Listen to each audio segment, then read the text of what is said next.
Well, g'day curd nerds. Today I'm doing a taste test for Septmoncel.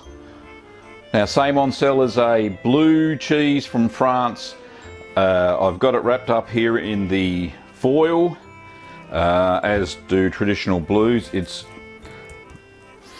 weeping something that smells a lot, so I'm kind of half expecting that this cheese, just wash my hand there, this cheese is fairly smelly, and I'm hoping that it doesn't get infected, or it hasn't been infected by Brevibacterium linens, which seems to be rife through my cheese cave.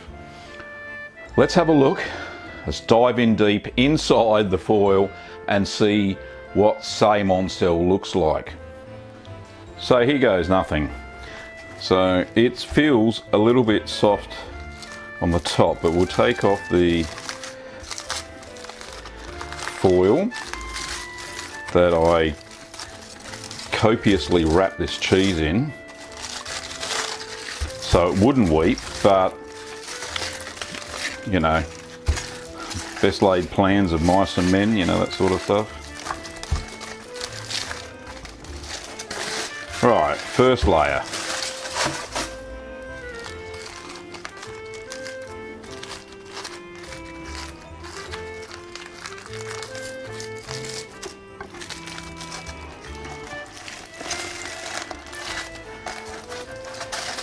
Well, there's some cheese. It looks a bit blue.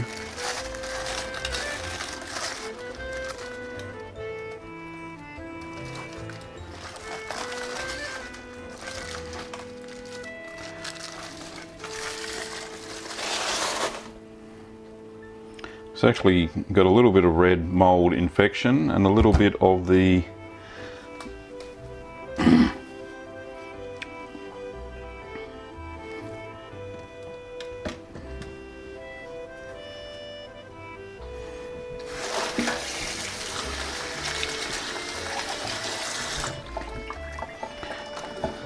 and a little bit of the red mold has crept in there. Anyway, I'm going to turn it over.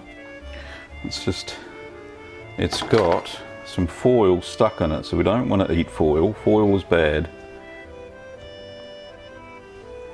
Let's get that off. Okie dokie.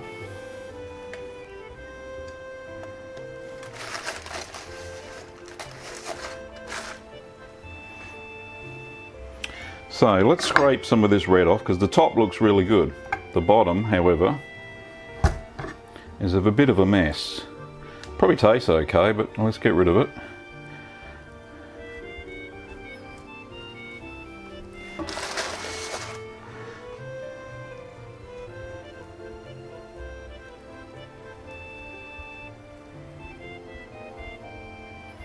So obviously it was too moist, and a little bit on the side as well. Just a little bit of red.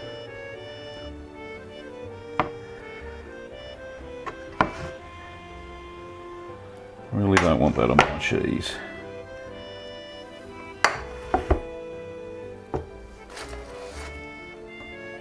And then I'll cut into it.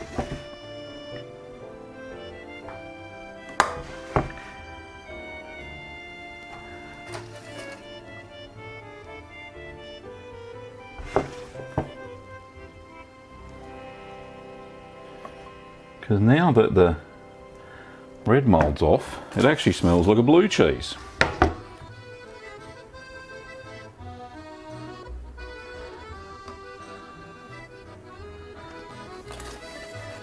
I think I'm nearly done. A little bit more there. A little bit there. Alright, good. Okay, so with all that stuff scraped off, I'm going to tip it over, which seems to be the firmer side. There we go, and I can actually see lots of blue mold growth still in the cheese, which is good. I'll just wash my hands.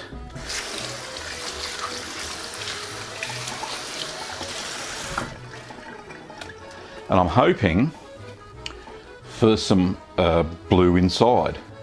Now, it's a pressed cheese, so I don't know how that'll go. It looks like it has swollen a little bit, which is a good sign that some of the mesophilic, no, so the aromatic mesophilic produced a little bit of gas, so it cracked out some holes. So let's have a look.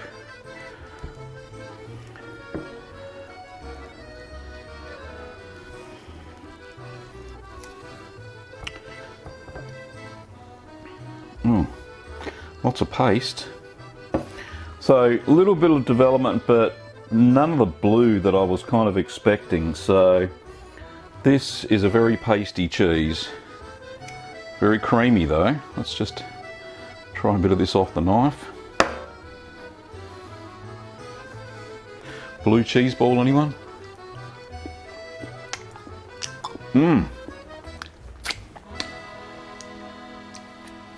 Sorry about the fingers.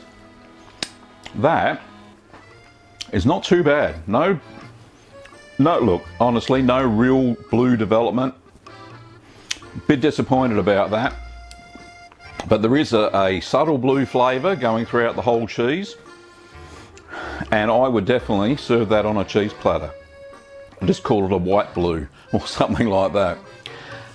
So certainly not Septmoncel. I think due to the red mold infection that crept in underneath the foil, then didn't have a chance to get the blue right in there. There are a few. I'll just crack another quarter just in case.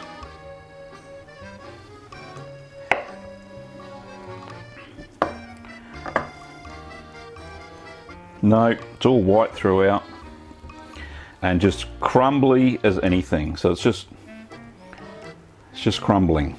So very hard to cut. Try another piece, that's for the dogs. Good. Good blue flavour all the way through. So who says you have to have blue on the inside to get a blue flavour throughout your whole cheese? I certainly don't. So the blue flavour, the Penicillium Roqueforti has done its job. It's flavoured the cheese, so it's kind of been like a ripener rather than showing blue veins throughout the cheese. I'll have to say, curd nerds, that I am not the best blue cheese maker. My piece de resistance is the Petite Blue, which always turns out wonderful. However, this one, not so. It tastes wonderful, it doesn't look appealing. And sometimes when you're looking at cheese, you only want to eat it because it looks good. In this case, it's crumbly, and you can see there that it's just falling apart. But nothing wrong with it. Tastes fantastic. Tastes like a blue cheese. Anyway, hopefully you'll have a go and have better success.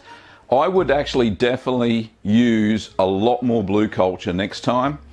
I won't rely on those Mad Millie sachets. It was a blue mold culture. I won't rely on that. I'm going to go back to using the normal meso, and which is MO30 that I always use. And I'll also use some strong Penicillium Roqueforti. It seems to be on the mild side, and the activity just wasn't there. Anyway, so that's what I've learnt from making this Septmoncel. The recipe seems sound because the blue flavours all the way throughout. However, due to the different cultures that I used, it probably didn't work out as well as it should be. Anyway, you win some, you lose some. I'm going to wrap this up so we can eat it later. That'll be fantastic. Anyway, if you want to see how I made Septmoncel, then pop over here.